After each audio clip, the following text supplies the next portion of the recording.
What if I told you that the Kansas City Chiefs don't actually own Patrick Mahomes? Not fully, not in the way you think. There is a clause buried deep inside one of the most expensive contracts in the history of professional sports, a clause so powerful, so carefully written that it essentially gives Patrick Mahomes the ability to walk out the door whenever he wants. And the Chiefs, they can't do a single thing about it. No trade, no negotiation, no override, just gone. Now here's the thing that makes this even crazier. The Chiefs agreed to it. They signed off on it. They handed Patrick Mahomes the keys to his own future and shook his hand and smiled for the cameras.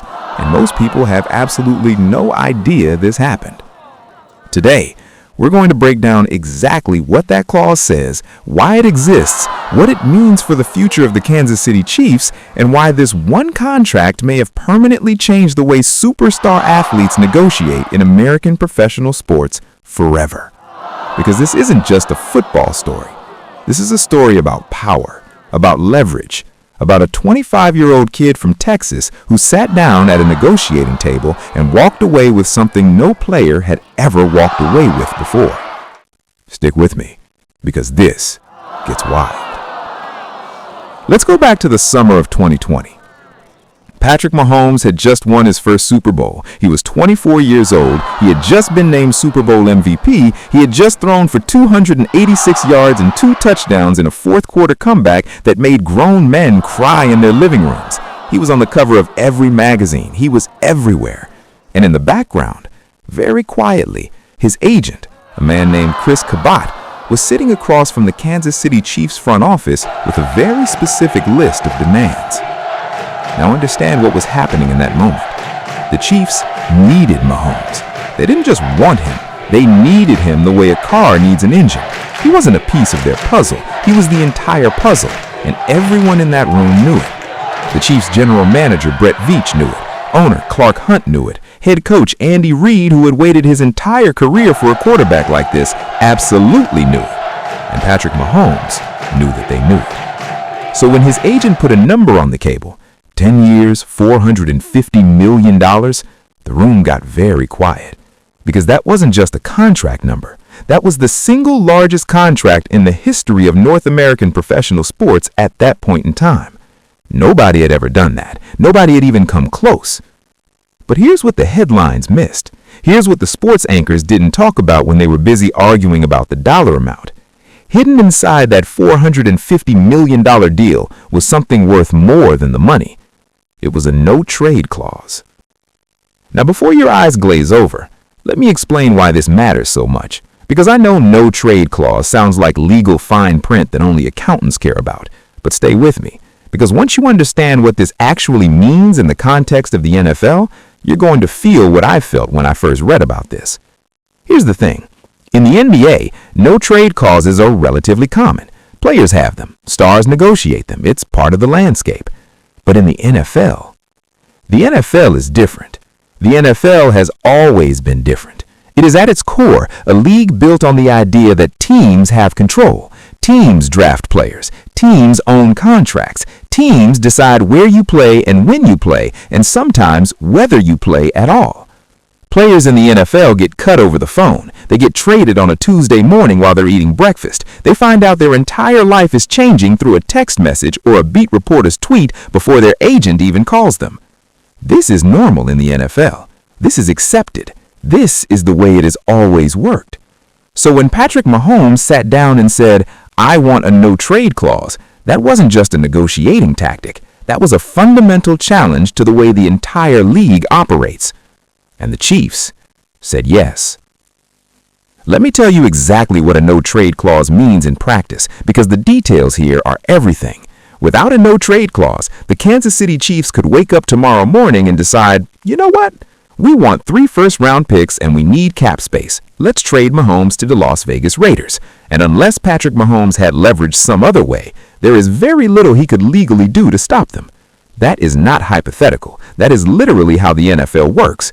Brett Favre got traded. Eric Dickerson got traded. Herschel Walker famously got traded in one of the most lopsided deals in NFL history. Steve McNair got traded. Jalen Ramsey got traded. Stars get traded in the NFL. It happens.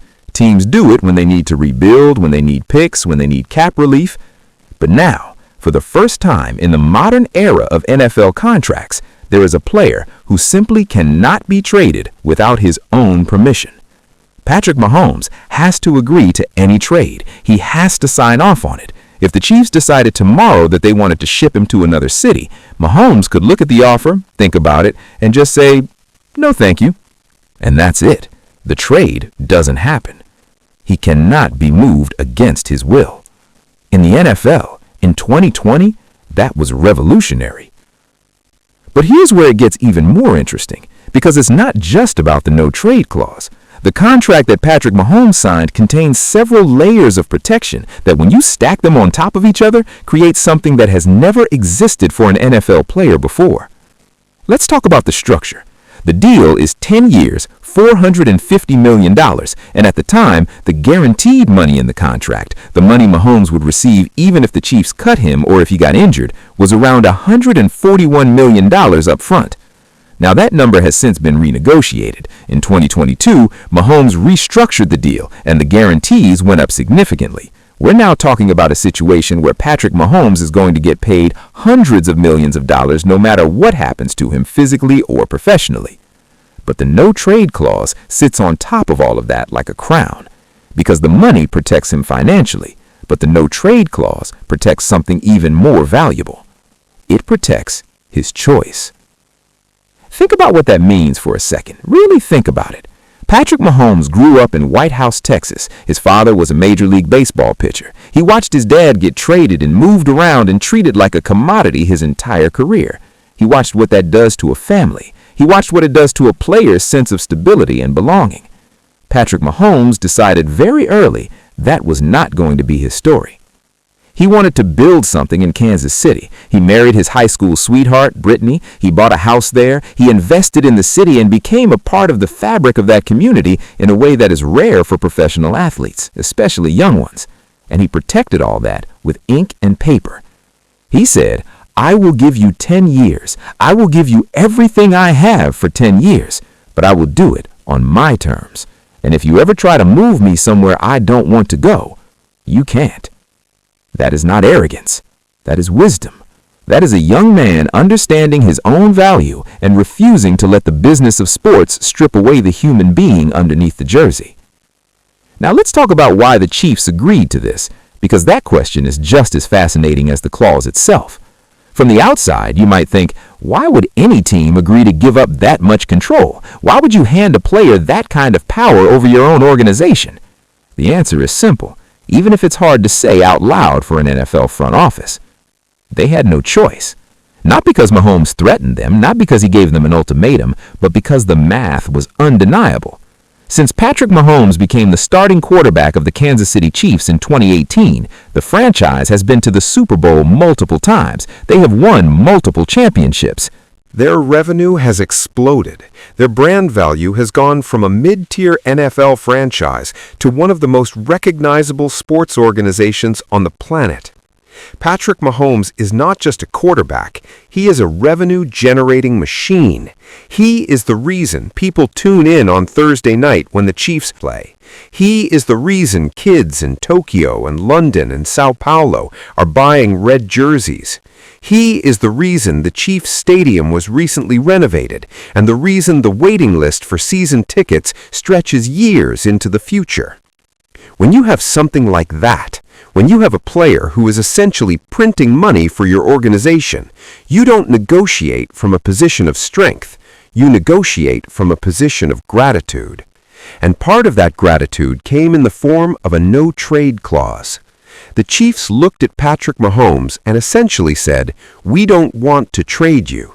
We will never want to trade you. So agreeing to this costs us nothing while giving you everything you want.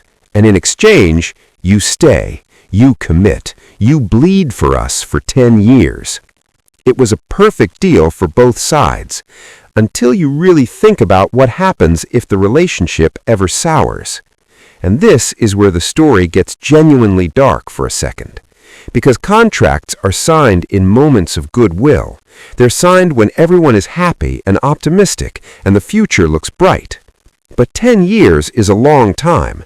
People change. Organizations change. Coaches get fired. Front offices turn over. Owners get older and their children take over. And suddenly the priorities shift. What happens if 5 years from now the Kansas City Chiefs are in a different place? What if Andy Reid retires? What if the team starts to decline? What if there's a conflict between Mahomes and management over something? The direction of the team, the coaching staff, the roster decisions?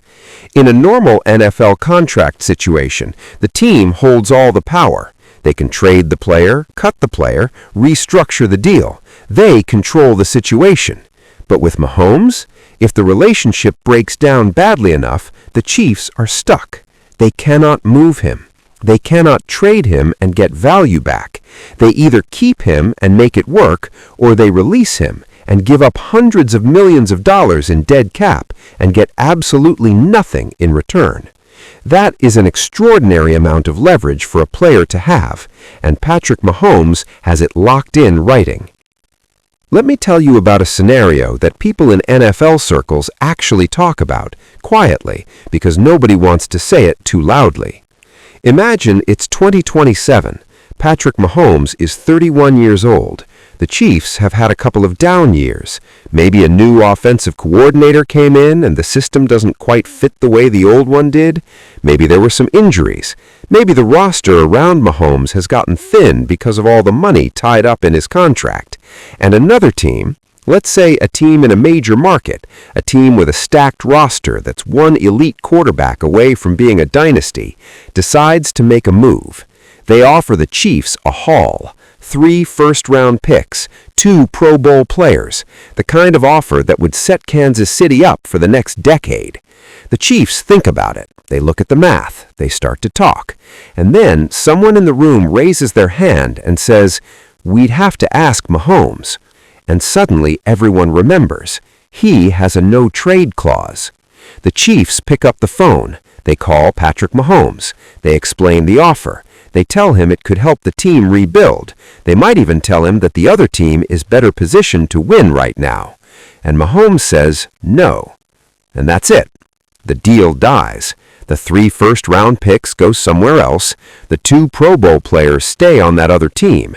And the Chiefs have to figure out a different path forward, with Mahomes in Kansas City, whether they want him there in that moment or not. That is not a hypothetical designed to be dramatic. That is an actual possible future that the no-trade clause has created. Now, let's zoom out and talk about what this means for the league as a whole, because I think this is the part of the story that most people are sleeping on. Patrick Mahomes' contract did not just change his situation, it potentially changed the template for every elite quarterback negotiation going forward. Think about it this way. The moment Mahomes got a no-trade clause, every agent representing a top 5 quarterback had a new bullet point on their negotiating checklist. Why does my client not have this? If Mahomes has it, why shouldn't Lamar Jackson have it? Why shouldn't Josh Allen have it? Why shouldn't Joe Burrow have it? And the answer from the teams, well, Mahomes is Mahomes. He's a once-in-a-generation player. We can't give that kind of clause to everyone. But here's the thing. Every agent is going to argue that their client is also a once-in-a-generation player. That's literally their job. And once one player breaks the glass ceiling on a contractual term, it becomes extremely difficult to argue that the next player doesn't deserve the same treatment. This is how collective bargaining evolves. This is how player power grows. One player gets something unprecedented, and within 5 years, it's standard. Within 10 years, it's expected. Patrick Mahomes may have just started a chain reaction that ends with no trade clauses becoming a normal part of elite quarterback contracts across the NFL. Now let's talk about the money side of this for a second, because the numbers are genuinely staggering when you lay them out. The original deal, 10 years, $450 million, made Mahomes the highest-paid player in NFL history at the time. The average annual value of the contract was $45 million per year. Then, in 2022, the deal was restructured. The Chiefs converted a large portion of Mahomes' salary into signing bonus money, which spread the cap hit out and freed up immediate cap space for the team to make moves. This is a common tactic in the NFL for managing the cap space. But the restructuring also increased the amount of guaranteed money in the deal. Mahomes now has more financial security than ever. And then, in 2024, Mahomes signed another extension, yes, on top of his already existing extension, that pushed the contract out even further and increased the total value to somewhere in the neighborhood of $450 to $500 million total, depending on how you count the incentives and the restructured money.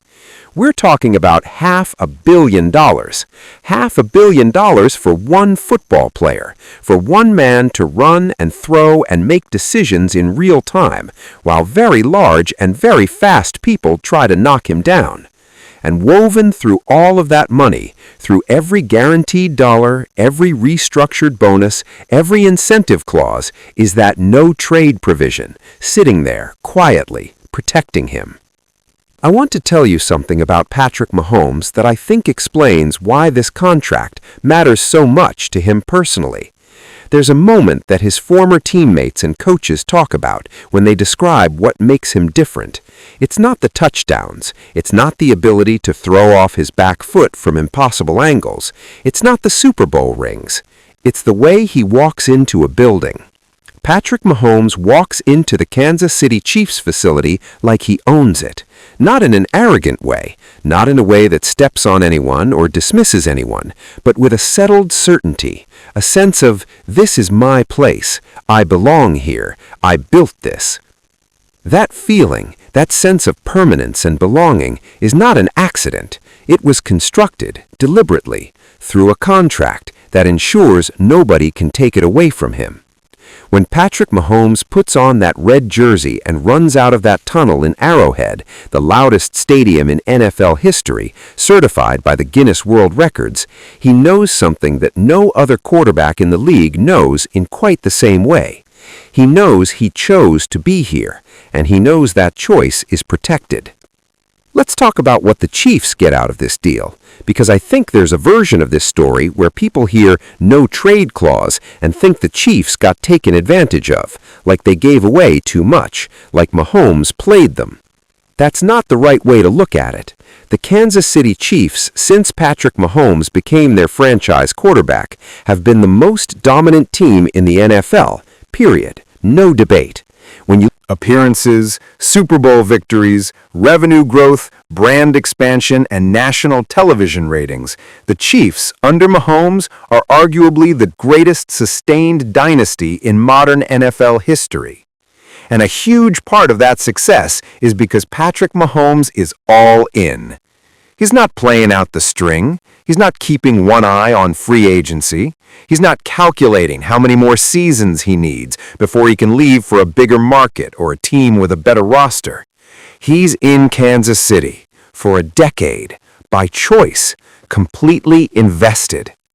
That peace of mind, that organizational stability is worth more than any first-round pick. It's worth more than any cap space. It's worth more than the minor negotiating advantage they gave up by agreeing to the no-trade clause. The Chiefs looked at this deal and thought, if giving him this clause means he stays happy and motivated and locked in for 10 years, then we made the best deal in the history of the franchise. And so far, they've been right. There's one more layer to this story that I haven't talked about yet, and I saved it for now because I think it reframes everything we've discussed in a way that hits differently. Patrick Mahomes is not just a football player. He's a businessman. He's an investor. He's a partner in the Kansas City Royals Major League Baseball team. He has ownership stakes in multiple businesses and brands. He has a media production company. He has endorsement deals with companies that value him not just for his athletic ability, but for his image, his personality, and his story. and his story, the story of a young man who took control of his own destiny, who refused to be a commodity, who built something real in one city and protected it. That story is worth money. Brands want to be associated with that story. Fans want to believe in that story. Children growing up right now watching Mahomes play are watching someone who is not just winning on the field, but winning at the game behind the game.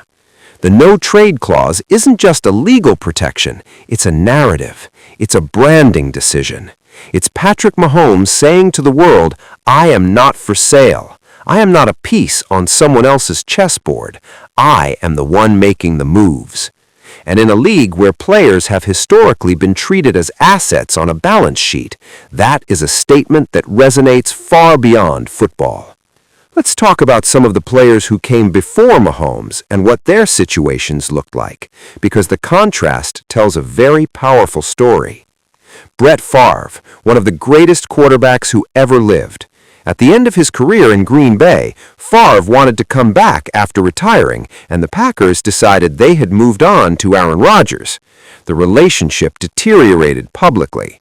Favre ended up getting traded to the New York Jets, then signing with the Minnesota Vikings, the Packers' biggest rival. It was messy and painful for everyone involved. Peyton Manning, also one of the greatest ever.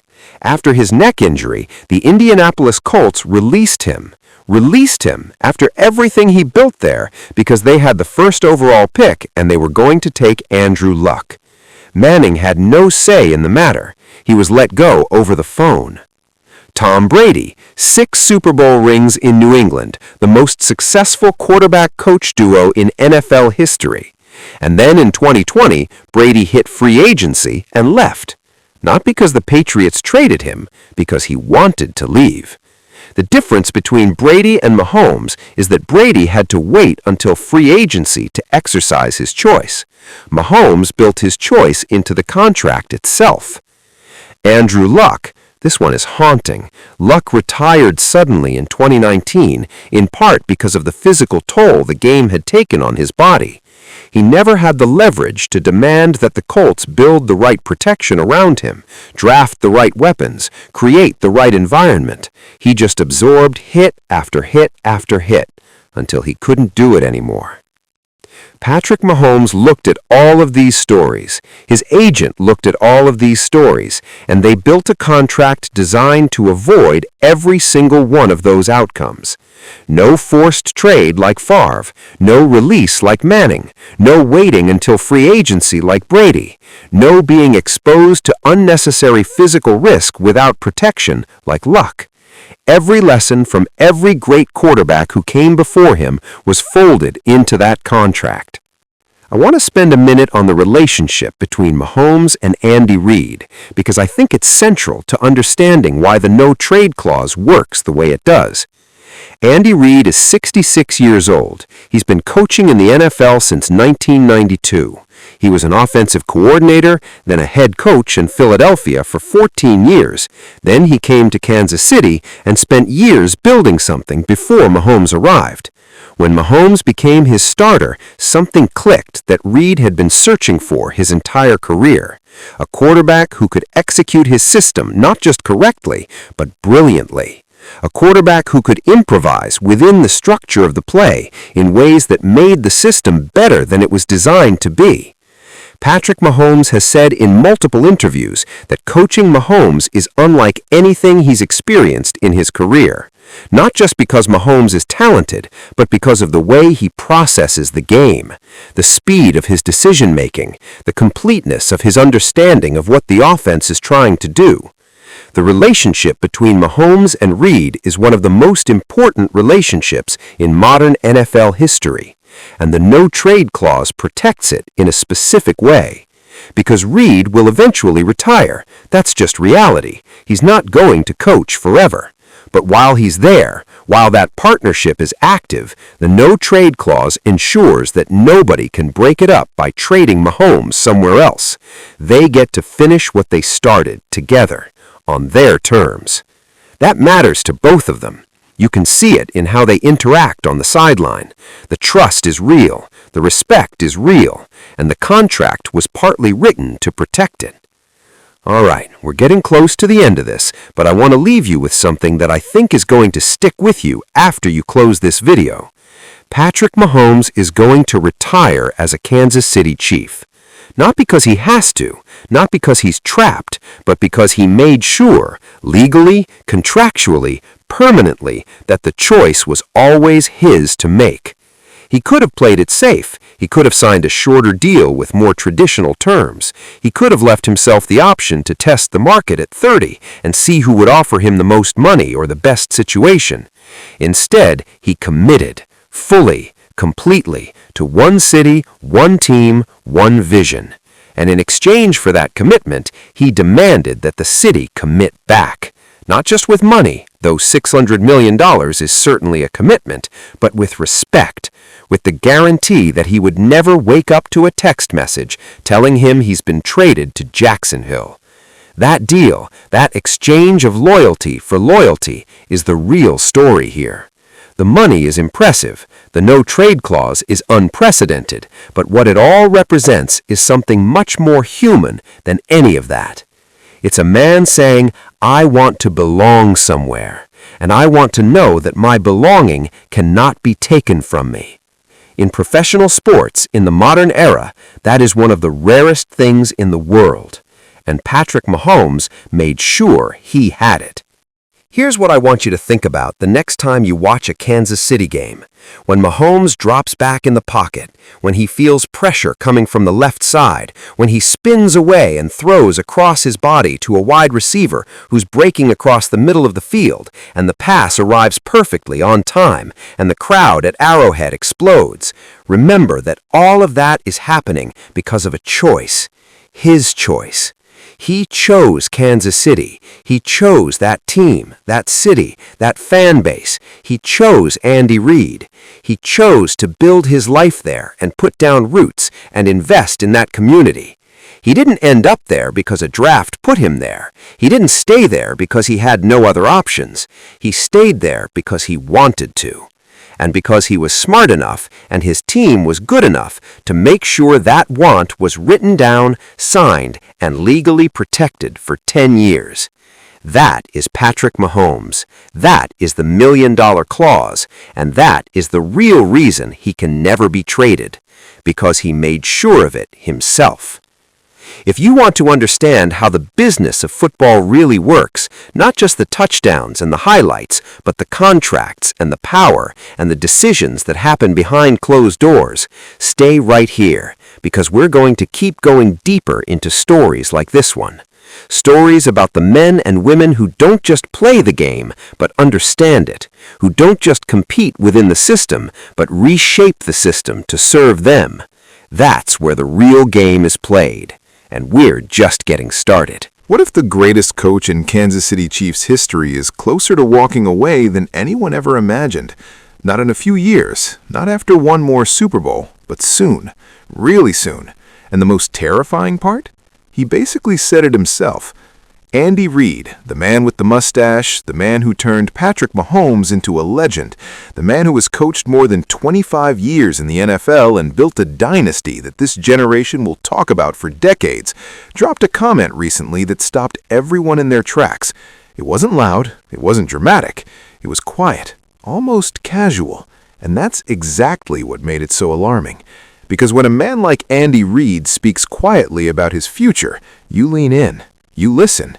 You pay attention to every single word. So that's exactly what we're going to do today. We're going to break down what he said, what it means, why the timing matters more than most people realize, and what the Kansas City Chiefs dynasty looks like if the man who built it decides to step away. Buckle up, because this one hits different. Let's start at the beginning. Not the very beginning, we'll get there, but let's start with the moment that kicked all of this off. It was during a press interaction that most people probably scrolled past. Andy Reid, never one to make a scene, was asked a fairly standard question about his future plans, about longevity, about how long he sees himself coaching at this level. And instead of giving the usual coach-speak answer, instead of deflecting with a laugh at a joke the way he so often does, Reid paused. He actually paused, and then he said something that landed like a quiet earthquake. He talked about his health. He talked about his age, and he made a reference, careful but unmistakable, to the idea that the window for him in coaching is not infinite, that he thinks about it, that he's aware of what the grind does to a body, to a mind, to a family. Now, if you followed Andy Reid for any length of time, you know that is not the kind of thing he says lightly. This is a man who has lived and breathed football every single day for over 5 decades. From his playing days at Brigham Young University, to his rise through the coaching ranks, to his 16 seasons in Philadelphia where he built the Eagles into a powerhouse without ever winning a Super Bowl, which haunted him, to his arrival in Kansas City in 2013 where everything finally came together. This man does not talk about stepping away. He talks about the next game, the next scheme, the next play. That is who Andy Reid is. So when he opens that door, even just a crack, the football world has to take notice. And they did. Here's the thing you need to understand about Andy Reid and why this conversation matters so much beyond just football strategy and roster decisions. Andy Reid is not just a coach, he is a culture. He is the entire identity of the Kansas City Chiefs as we know them today. When you think about Patrick Mahomes going touchdowns in January with the game on the line, Andy Reid is the reason those moments exist. When you think about Travis Kelce making impossible catches, Andy Reid built the system that made Travis Kelce. When you think about that offense, that beautiful, confusing, impossible-to-stop offense, that is Andy Reid's mind at work. He didn't just coach the Chiefs, he reimagined them. He took a franchise that had not won a Super Bowl since 1970, since the days of Len Dawson and Hank Stram, and a city that was still raw with the heartbreak of all those near misses, and he turned them into the team of this era. 3 Super Bowl titles, multiple AFC championship appearances, a dynasty so consistent that people stopped being surprised and started just expecting it. An expectation in professional football is the highest compliment a franchise can receive. But dynasties don't last forever, and the men who build them are human. Andy Reid turned 66 years old. He has had health challenges in the past that the public is aware of, and likely more that they are not. He works hours that would break most people. During the season, NFL head coaches are essentially living at the facility. The mental load alone, game planning, personnel decisions, managing egos, managing staff, managing ownership expectations, managing a quarterback who is the most talented player on the planet and still needs to be coached, is staggering. And Andy Reid has done all of it for over a decade in Kansas City alone. So when he says the window is not infinite, he's not being dramatic, he's being honest. Maybe for the first time, publicly, completely honest. Now let's talk about the actual hints, because there have been more than one, and when you line them all up, the picture becomes very clear. The first hint came in the form of language. Coaches who are planning to coach for a long time speak in long-term language. They talk about building. They talk about the next draft class, the next free agency period, the next 2 or 3 years of roster construction. Andy Reid has started talking differently. He talks about right now. He talks about this team, this year, this opportunity. That is the language of someone who is not making 5-year plans.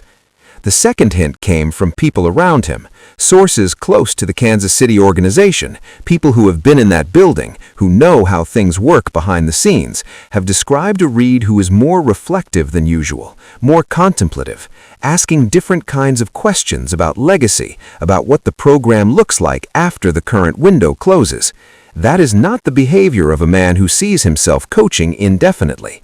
And the third hint, and this is the one that really makes you stop, came from Andy Reid himself in a conversation about his family. He mentioned, almost offhandedly, that there are things he has missed, that football takes everything, and that at some point a man has to reckon with that reality. 3 hints, 3 separate moments, and when you put them together, they tell a story that the Chiefs' kingdom desperately does not want to hear. Let's take a step back for a second, because I want to make sure you understand the full weight of what we're talking about.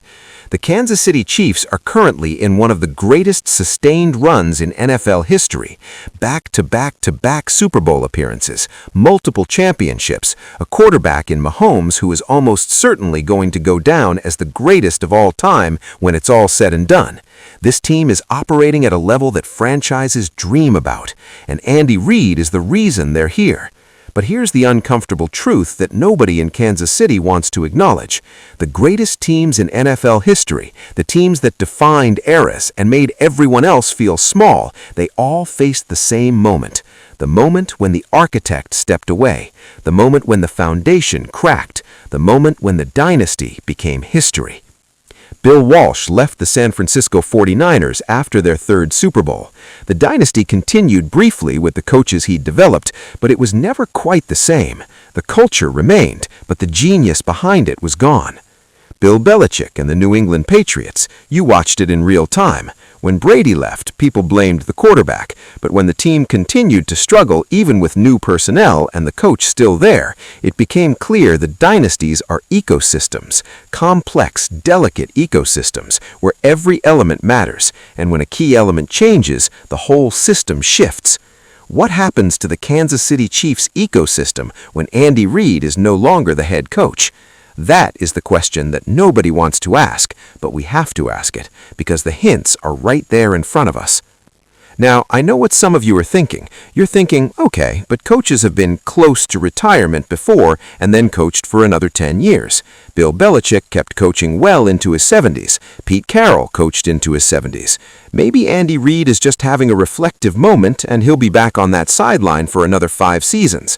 And you know what? That's possible. I'm not here to tell you that Andy Reid is definitely retiring. I'm here to tell you that the signs are pointing in a direction that deserves serious attention, that the hints are real, the context is real, and the stakes are real. But here's where it gets even more interesting, because it's not just about whether Reid retires, it's when, and the when changes everything. If Reid coaches through Mahomes' prime, which extends realistically another 8 to 10 years, and then retires, the Chiefs will have had a natural transition period. They will have won every Super Bowl they were ever going to win with that core. The legacy will be complete. The story will have an ending that makes sense. But if Reid steps away before that window closes, if he steps away while Mahomes is still at his peak, still hungry, still the best player in football, then you have a completely different situation. You have a generational quarterback without the generational coach who made him, and history tells us that rarely ends well. Think about what Andy Reid means specifically to Patrick Mahomes for a second. Mahomes is extraordinary, arguably the most gifted quarterback to ever play the game. His arm talent, his improvisation, his ability to make throws that shouldn't be possible, all of that is real and all of that belongs to him. But every great quarterback needs a great system. Every great quarterback needs a coach who can organize chaos into something coherent. And Andy Reid does something for Patrick Mahomes that almost no other coach in the NFL could do. He gives him freedom within structure. That sounds simple, but it is incredibly rare and incredibly difficult to execute. Most coaches either give a quarterback freedom, which leads to chaos, or they give him structure, which leads to rigidity. Reid somehow figured out how to build an offense that contains both. An offense with enough structure to be efficient and enough freedom for Mahomes to do things that no play designer ever drew up. The no huddle, the motion, the pre-snap chaos that forces defenses to show their hand before the ball is even snapped. The way Reid designs plays that have options within options within options, so that no matter what the defense does, there is always an answer. These are the tools Reid gave Mahomes, and with them, Mahomes became unstoppable. Take those tools away. Take the man who built those tools away, and suddenly you have a quarterback who is still brilliant, but who is operating in a system that was built by someone else, for someone else, based on a philosophy that is fundamentally different from the one Mahomes has spent his entire career learning. That transition is not seamless. It never is. Here's another angle on this that most people haven't fully processed yet. Andy Reid has a succession plan, or at least the Chiefs are trying to build one. Eric Bieniemy was there for years as the offensive coordinator, widely considered Reid's heir apparent. And then he left for a head coaching opportunity that, honestly, didn't work out the way everyone hoped. Matt Nagy was a Reid disciple who got his head coaching shot in Chicago and struggled to replicate the magic. Brad Childress, Doug Peterson, who actually won a Super Bowl in Philadelphia with a Reid-built roster and a Reid-influenced scheme. The Reid coaching tree is real. His influence is everywhere in the NFL. But here's the thing about coaching trees. The branches are not the trunk. The disciples are not the master. They carry the philosophy, they implement the schemes, they understand the principles, but none of them are Andy Reid.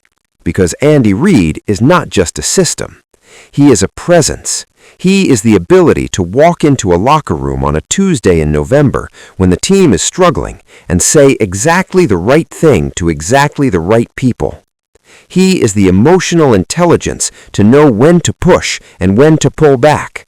He is 50 years of football knowledge distilled into one human being who has seen everything, learned from everything, and figured out how to communicate everything in a way that makes his players better.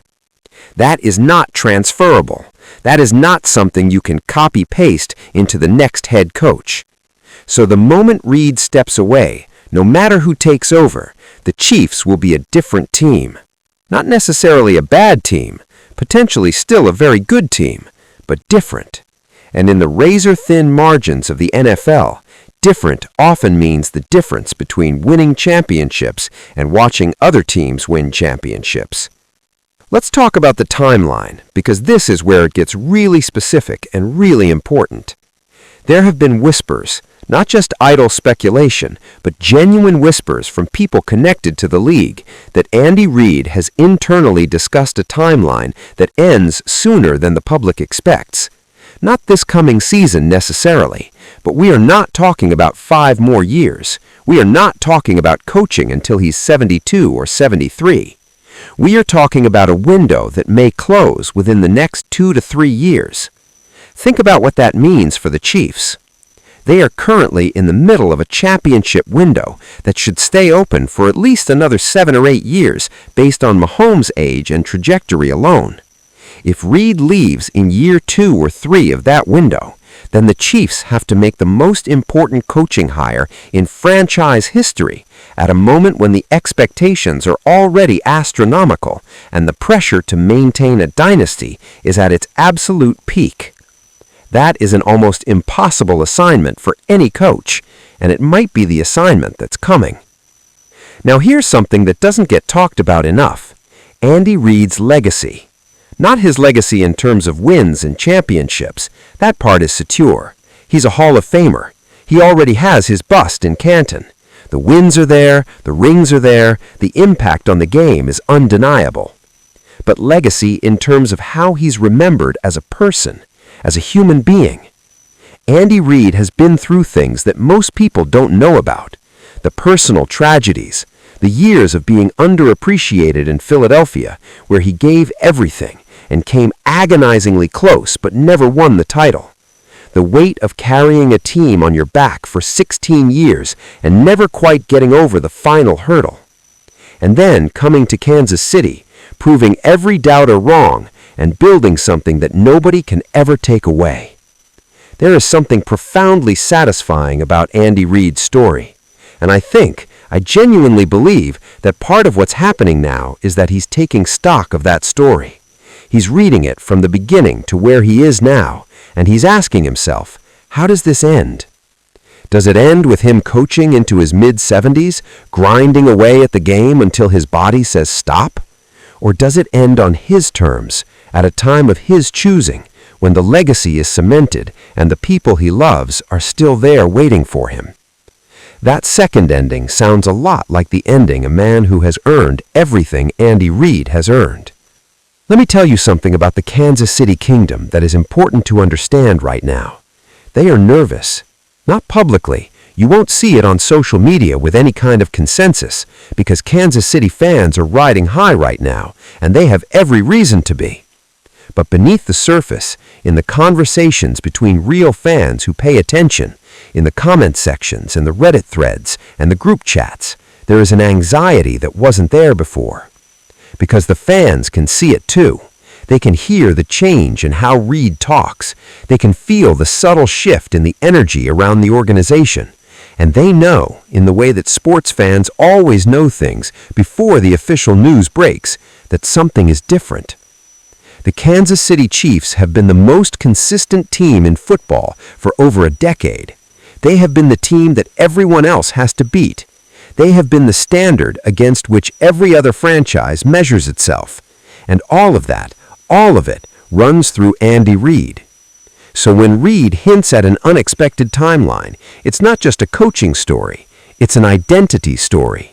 It's a question about who the Kansas City Chiefs are without the man who made them who they are. There's one more thing I want to address before we get to what this all means going forward. Some people, and I've seen this take floating around, will say that this is all overblown, that coaches hint at retirement all the time and nothing comes of it, that Andy Reid is a football lifer who will coach as long as he physically can, and any suggestion otherwise is media hype. Here's my response to that. You're not wrong that coaches often talk around the topic of retirement without actually committing to it. That's true. Brett Favre retired and came back multiple times. Coaches have said things that sounded like goodbye and then showed up to training camp the next year like nothing happened. But context matters, and the context here is specific and concerning in ways that a general dismissal doesn't account for. Andy Reid is 66. He has health history. He has been doing this at the highest level for a very long time. His language has changed. His energy around the topic has changed. And the people closest to him are saying things that align with what we can observe from the outside.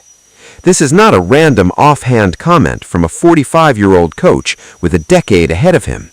This is a deeply experienced, deeply thoughtful man in the back half of his 60s who has clearly been doing some internal accounting. Dismiss that at your own risk. So, what happens next? What does the world look like as we move closer to whatever transition the Kansas City Chiefs are about to face? A few things seem certain. First, this upcoming season, and potentially the one after it, will carry extra weight. Every game Reid coaches from here on out could be one of his last. Every play design, every timeout decision, every post-game press conference. The context around all of it has shifted, and once you know that, you can't unknow it. Second, the conversation about his successor is going to intensify.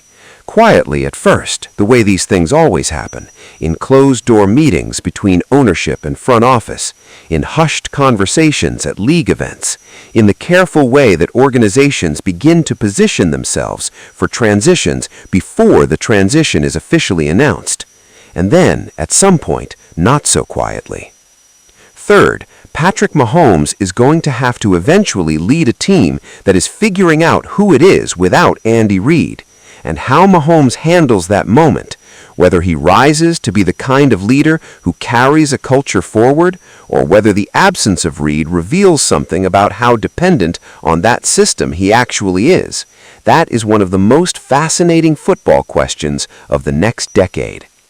Let me bring this back to the beginning, back to that quiet moment, that pause, that surprisingly honest comment from a man who usually doesn't speak this way about his own future. Andy Reid dropped a major hint, and hints from men like Andy Reid are not accidents. They are not slips of the tongue. They are deliberate.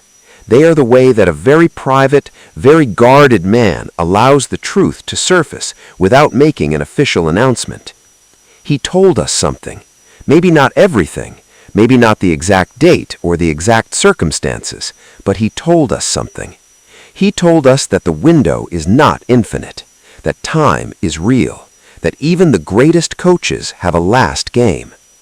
And somewhere in Kansas City, the people who run the Chiefs are listening, the fans who have watched him pace that sideline and call those plays and build. Mahomes, who has said repeatedly that he wants to play his entire career in Kansas City, is listening. Because when Andy Reid speaks quietly about the future, Even Patrick Mahomes leans in. The story of Andy Reid is not over. Not yet. There are still games to be coached, plays to be called, championships to be chased. This is not an obituary, and it is not a retirement announcement. It is a warning signal from a man who earned the right to make his own exit on his own timeline. But the signal is there. The hints are real. And the Kansas City Chiefs, the most dominant team in modern football, are quietly beginning to grapple with a question that nobody wants to say out loud. What do we do when Andy Reid is gone? They don't have the answer yet. Nobody does, because no one has ever had to replace Andy Reid before. And when that day comes, whether it's next year or 3 years from now, or somewhere in between, the NFL will feel it.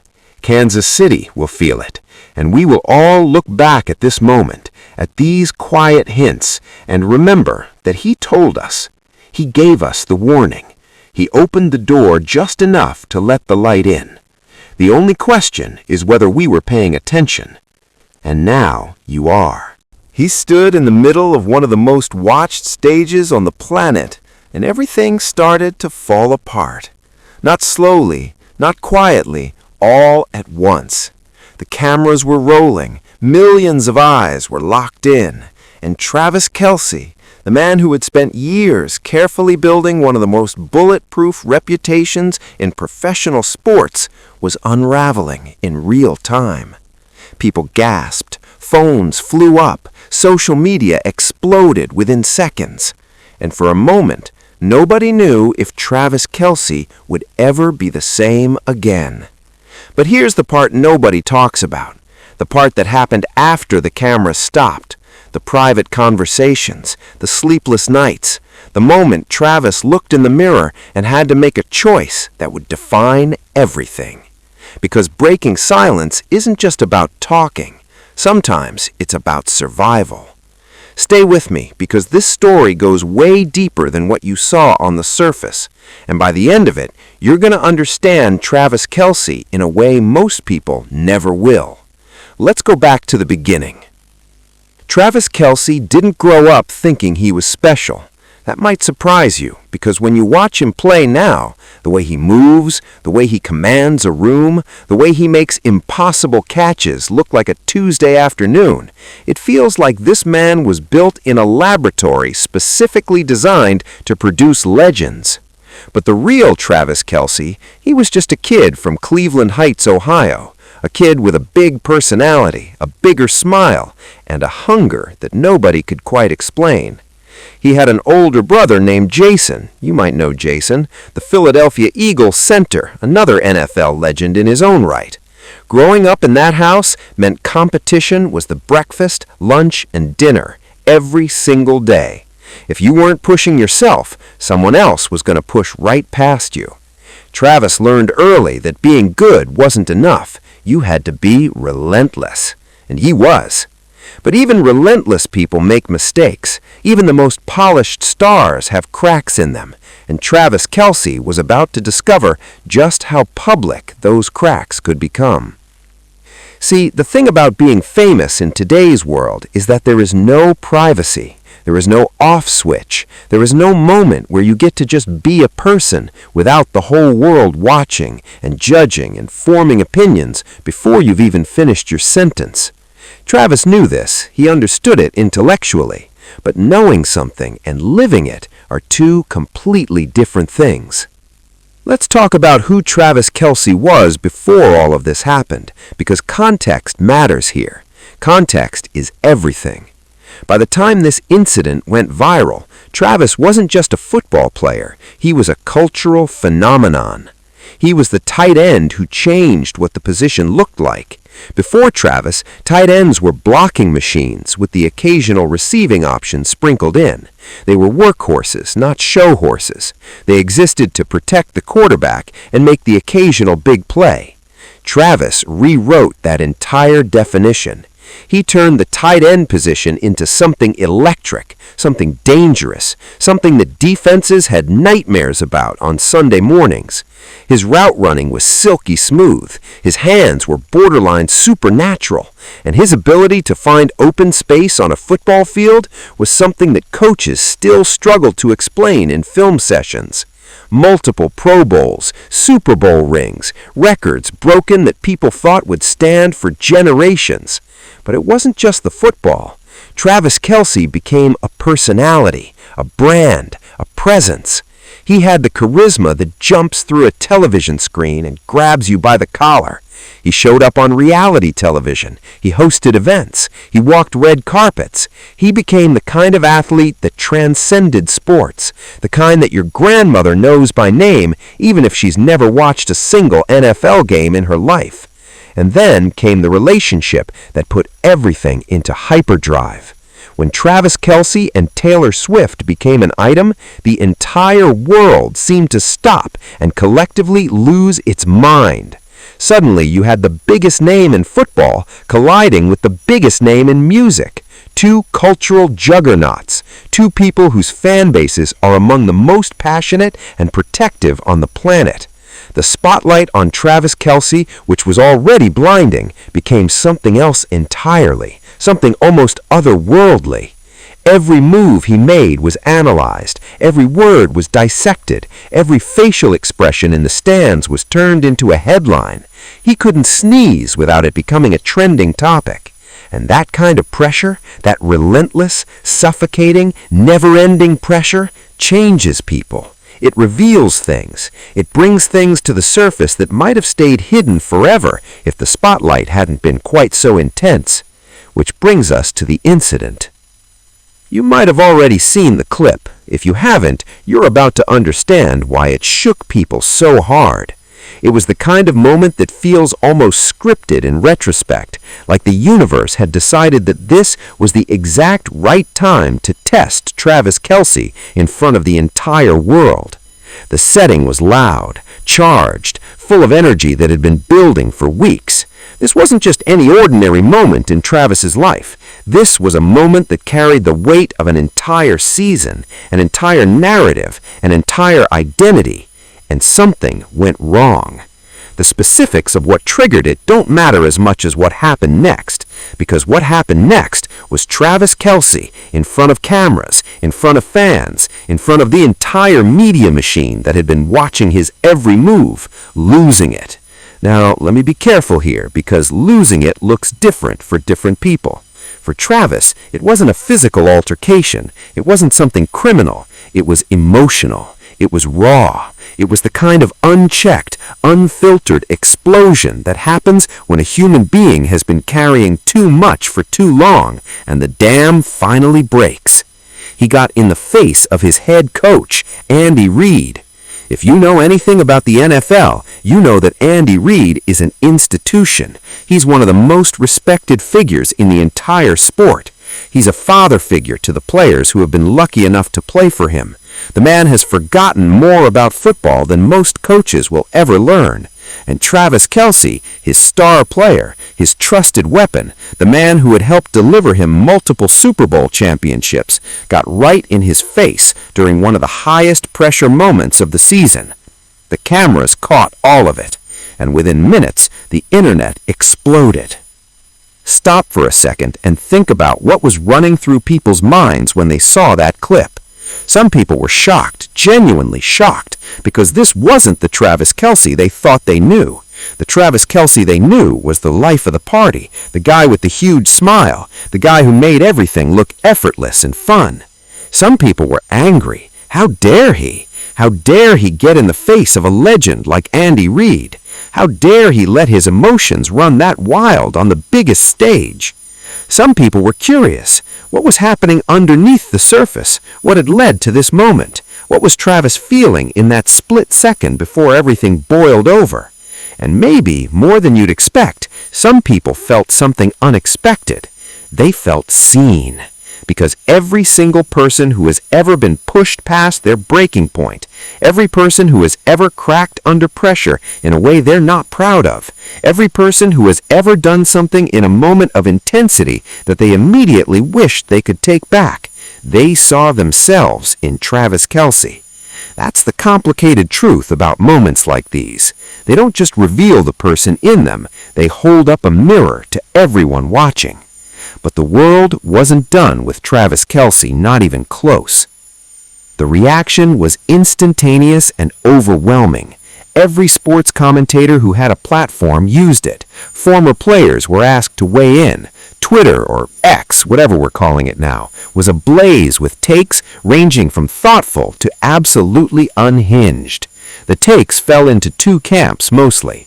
Camp 1 said Travis Kelce had gone too far, that no matter what was happening on the field, no matter how much pressure he was under, you don't get in your coach's face. You don't disrespect the man who is essentially the architect of your success. There's a line, and Travis had crossed it.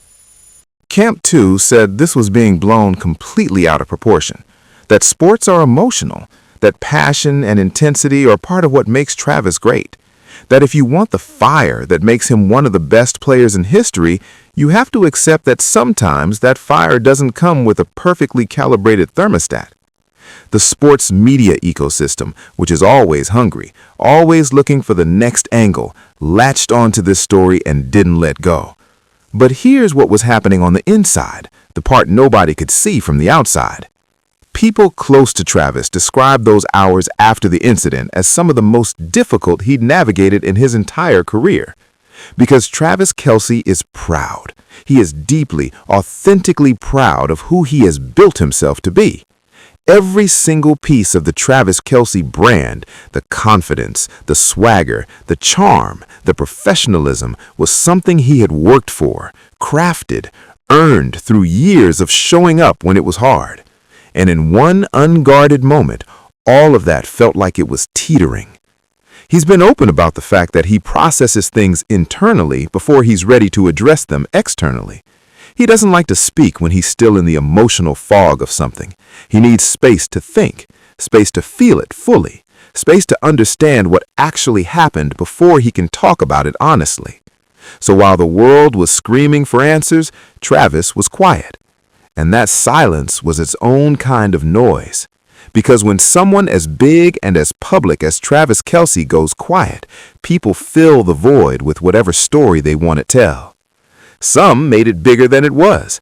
Some tried to use it to dismantle years of goodwill. Some, mercifully, called for patience. But none of them really knew what was happening inside the man. Here's where the story takes a turn that most people missed entirely. While all of this was playing out in the public sphere, Travis was having a very different conversation in private with Andy Reid. Because the thing about the relationship between Travis Kelce and Andy Reid is that it isn't just professional, it's personal. It's built on years of trust and honesty and the kind of mutual respect that doesn't evaporate because of one bad moment. Andy Reid, for all the chatter, wasn't sitting in an office somewhere nursing a grudge. He understood what he'd seen. He understood the pressure that his player was under. He understood that great athletes sometimes express their intensity in imperfect ways. That didn't make it okay, but it made it human. The conversation between them, private, direct, and honest, was the foundation on which everything that followed was built. Travis later spoke about that conversation in a way that made it clear it wasn't easy, it wasn't comfortable. It required him to look his coach in the eye and own what he'd done, without excuses and without deflection.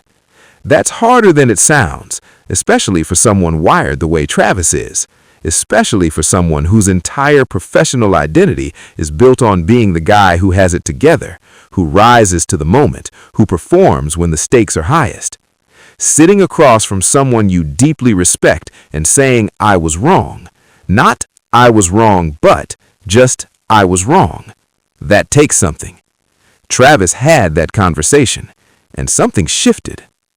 The silence broke on his podcast, New Heights, which he co-hosts with his brother Jason. If you've ever listened to New Heights, you know it's not a polished, overly produced piece of PR machinery. It's two brothers talking, laughing, arguing, being real with each other and with their audience in a way that feels genuinely unfiltered. That format was perfect for what Travis needed to do. He didn't come out with a prepared statement read off a teleprompter. He didn't hire a crisis communications firm to craft the perfect, carefully worded non-apology apology. He sat down with his brother in a space he was comfortable in, and he talked about it like a human being. He said he was emotional. He said the intensity of the moment got the better of him. He didn't dress it up. He didn't try to explain it away. He acknowledged that regardless of what he was feeling internally, the way he expressed it in that moment wasn't how he wanted to carry himself. And then he said something that a lot of people didn't expect. He said he was grateful. Grateful for the moment, not for the embarrassment of it, not for the way it played out publicly, but for what it forced him to confront about himself. Because Travis Kelce, at that point in his life and career, was carrying an almost incomprehensible amount. The football pressure, the public scrutiny, the relationship scrutiny, the off-field demands on his time and energy, the expectations that come with being at the very top of two different cultural worlds simultaneously. He had been white-knuckling all of it, performing, grinding, showing up, keeping the mask pristine.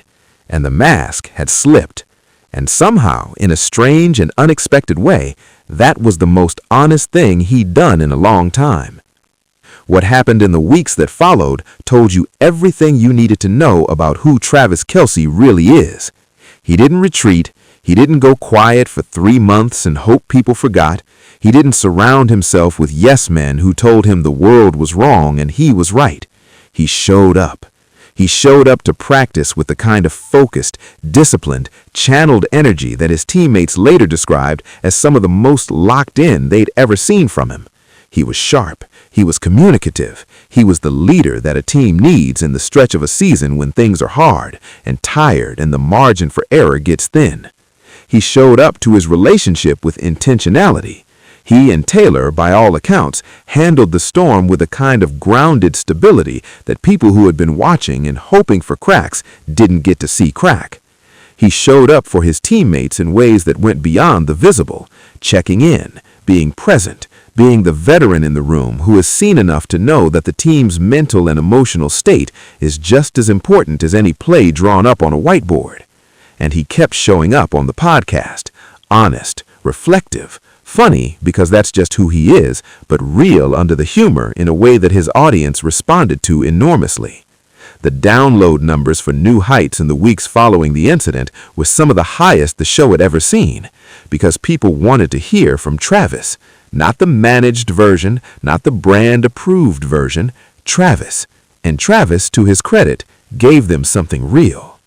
Let's talk about something that doesn't get discussed enough in these kinds of stories. The cost of being seen.